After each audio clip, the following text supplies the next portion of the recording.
Level 1. The recruit. You are 18 years old, and you've just signed your name on a contract you don't fully understand yet. The recruiter shook your hand. He called you son. The office smelled like carpet cleaner and old coffee. You walked out into the afternoon sunlight feeling like something had already shifted, like the version of you that existed yesterday was already becoming a stranger. You don't know it yet, but that feeling is the last comfortable thing you're going to experience for a very long time. Basic combat training begins in 11 days. You spend those 11 days sleeping in your childhood bed, staring at the ceiling, running through imagined scenarios that are nothing like what's coming. The morning your bus pulls away from the MEPS station, your mother is standing on the curb. You don't look back, not because you're tough, because you're terrified that if you do, you won't be able to leave. The bus smells like strangers. Nobody talks. Somewhere in that silence, a decision crystallizes. You chose this. Whatever comes next, you chose it. Level 2. The private. Fort Benning, Georgia.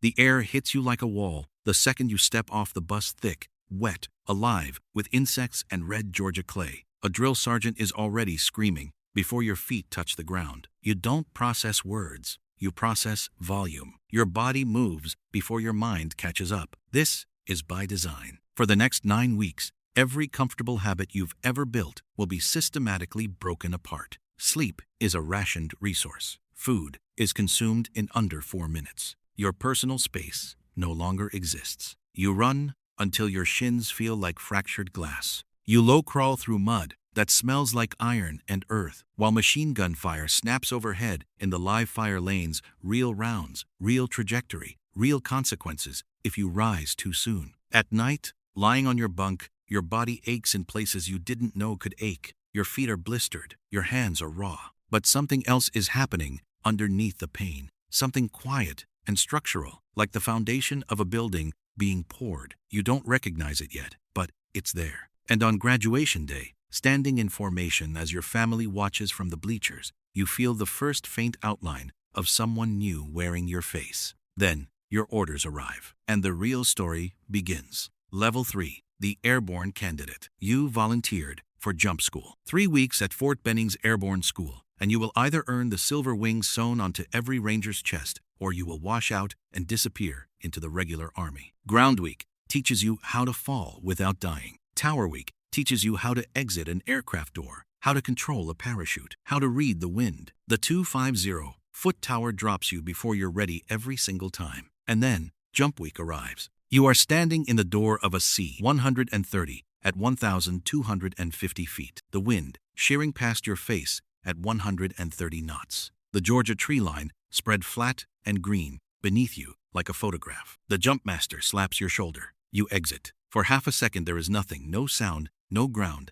no up or down, just your body suspended between the aircraft and the earth. Then the parachute opens, and the silence that follows is the most complete silence you have ever experienced. You make 5 jumps. You earn your wings. You think this is the hardest thing you will ever do. You are wrong. Because at the bottom of your orders, after your airborne qualification, there are 2 letters that will define the next chapter of your life. RASP, Ranger Assessment and Selection Program. And everyone who's been through it stops talking when they hear you say it out loud. Level 4. The RASP Candidate. You arrive at the 75th Ranger Regiment's selection course, carrying everything you have. 61 days. That's the length of RASP Phase 1 and Phase 2 combined. On paper, it sounds survivable. In reality, it is a sustained psychological and physical deconstruction designed to answer one question, not whether you are strong, but whether you quit. The first week is called Ranger Fitness Assessment Week,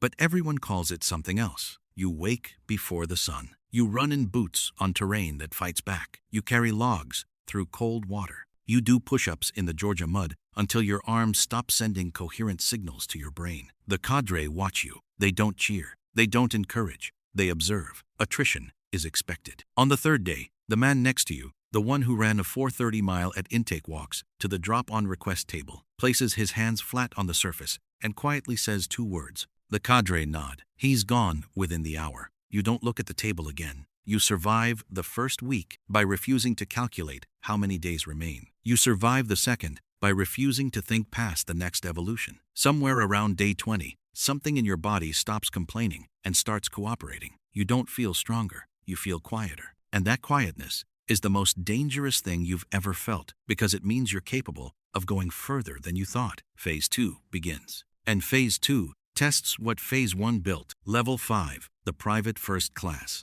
You graduated. RASP. You are now assigned to a Ranger Battalion, either 1st, 2nd, or 3rd. And the building you walk into on your first day is the most operationally dense environment you have ever entered. Rangers who have been downrange multiple times move through the corridors with an economy of motion that looks almost casual. It is not casual. Everything they do is compressed, deliberate, invisible to anyone who hasn't earned the right to read it. You are a new guy. That is the politest version of what they call you. You carry the weight. You clean the vehicles. You do not offer opinions in rooms where the men beside you have more combat deployments than you have months of service. You listen. You absorb. You are evaluated constantly and informally, not by written tests, but by watching how you perform under fatigue, under ambiguity, under the low-pressure expectations of daily garrison life. Because if you can't hold yourself together when nothing is happening, you will fall apart when everything is. Your first deployment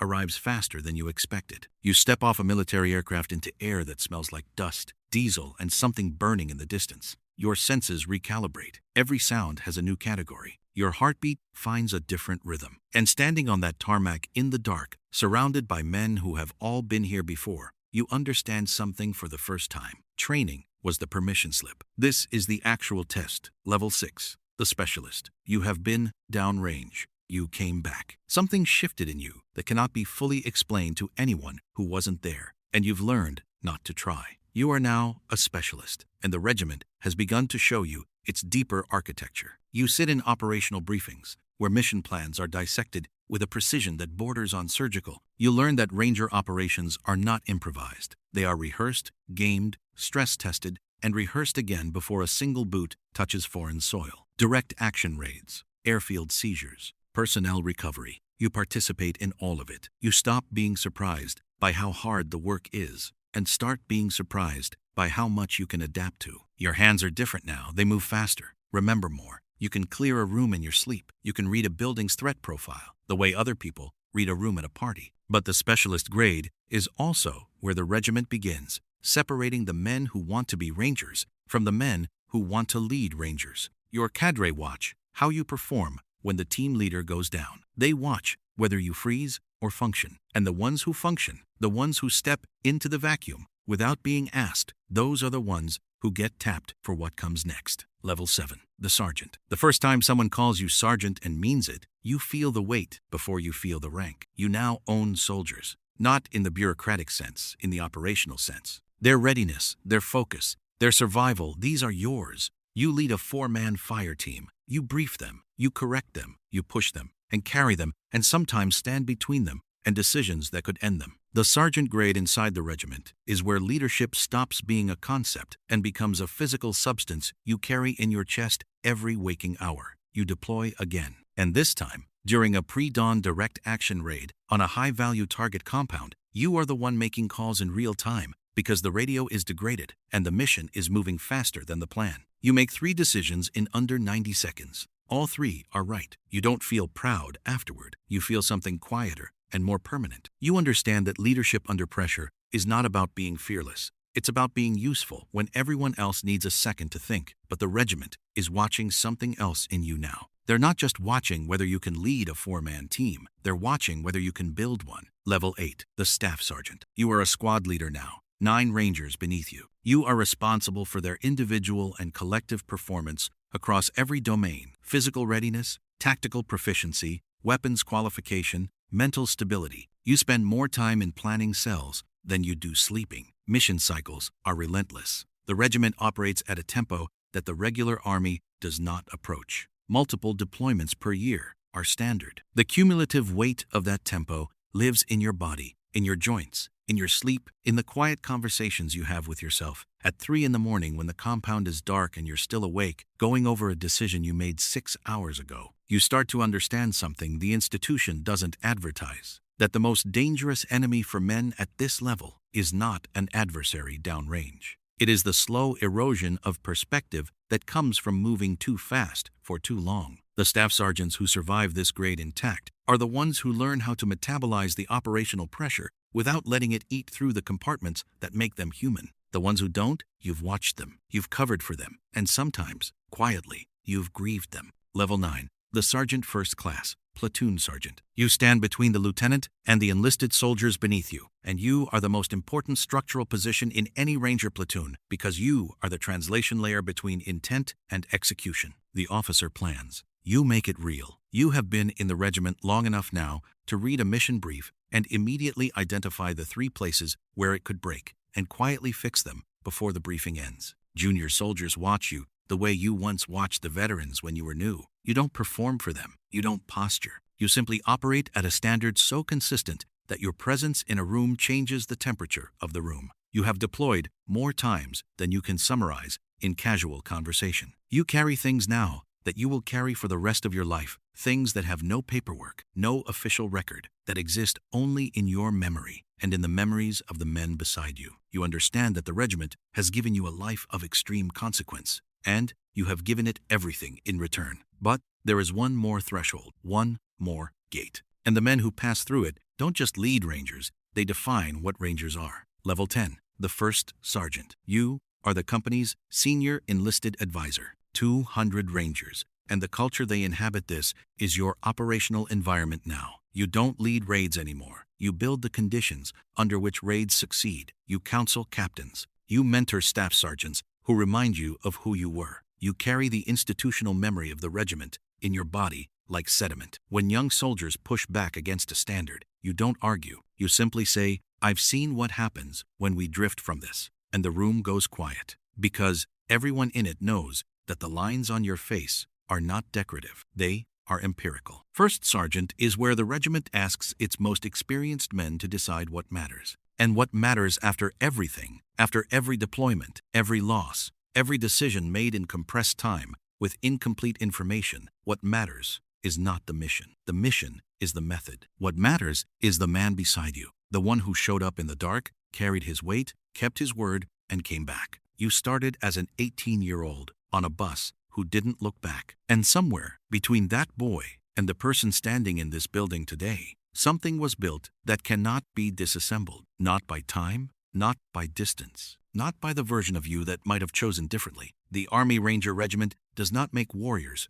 out of civilians. It reveals what was always there, waiting under the surface of ordinary life, underneath the fear and the comfort and the noise. Something patient, something load-bearing, something that only shows itself when everything else has been stripped away. You are not the same. You were never going to be the same. And if you're honest, quiet, completely honest, you wouldn't trade any of it